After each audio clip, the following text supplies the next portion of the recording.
Hi, my name is Aileen Ruelo and I am from the Philippines. Let me share to you a short background about myself before I continue with a summary of my learnings from our first lesson. I have a bachelor degree of industrial psychology and took up 18 units in early childhood education. I worked as a behavior therapist for 7 years in an intervention center here in Manila, founded and started a playgroup school called Inspire Kids. And now I work as a full-time pastor at Inspire Church, and I also work as an educator, specialized in the field of special education, behavior science, and early childhood. I have 3 children, ages 3, 5, and 7, and they are all homeschooled.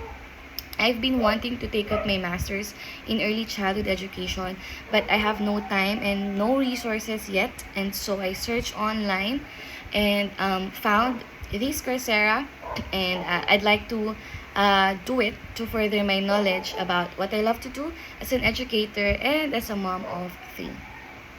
So moving forward, the topics that were discussed were Developmental Systems Approach, Ecological Systems by Bronbenfenner, and Probabilistic Epigenesis by Gottlieb.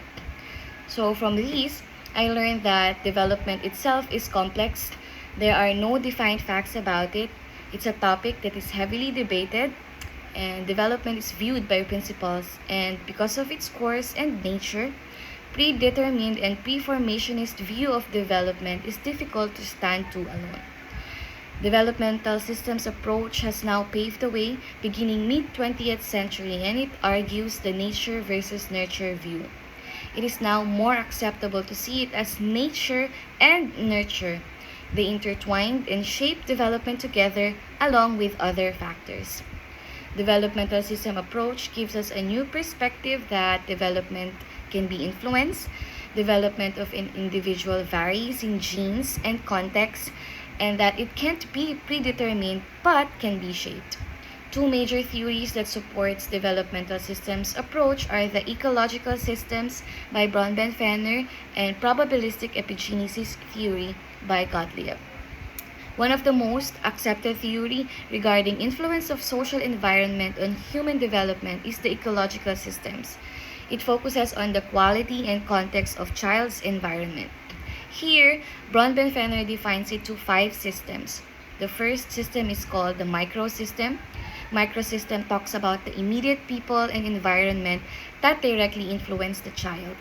The parents, the neighborhood, school, home routine, church, if it's applicable. Those are the examples. The development of the child happens in their microsystem first. And then the second system is called Mesosystem. The people and environment can be the same in this second system, but the difference is, or the additional factor, is the stability, consistency, and integration of people and environment's relationship to each. The basic example here is the relationship of the teacher and parents. If it's harmonious, there is a high probability that the child's social skills and trust per se would be better compared to a child growing up with an inconsistent relationship. Another example that I thought here is the constant changing of caregiver or house. The more unstable it is for the child, the more unstable the development could be. The next one is the macro system. It's composed of the belief system, customs, lifestyles, parents' workplace, community, and resources. This system indirectly influences the development of a child, but it touches through the parent's direct influence. Common example of this is when a parent works overseas. There is an unstable relationship between the parent working and the child, or when a parent experiences a promotion or demotion at work. The behavior that the direct people experience transfers or influence the child's development. And the last 2 are the exosystem and chronosystem. Talks about time and historic influences. Just like the macro system, it does not directly influence the child, but still does the same. I'm closing with this. Ecological system approach explains how social environment affects children's development. And the second theory that supports developmental systems approach is Gottlieb's probabilistic epigenesis theory, or in short, PE.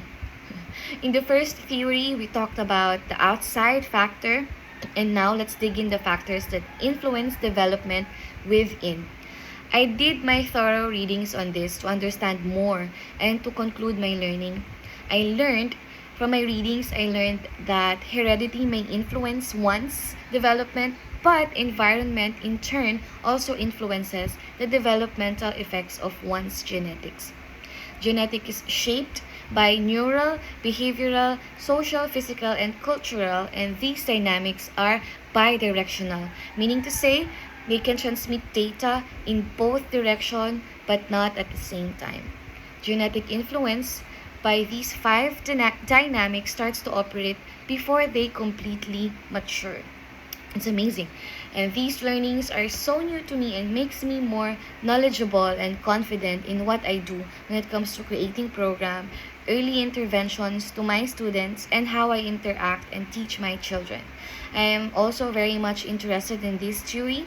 This made me think if genes can be shaped before they mature, then maybe chances of children being born with developmental delays and challenges can be managed. I'm not yet there, but I'm looking forward to learn and discover. And that's it for the first lesson. Thank you.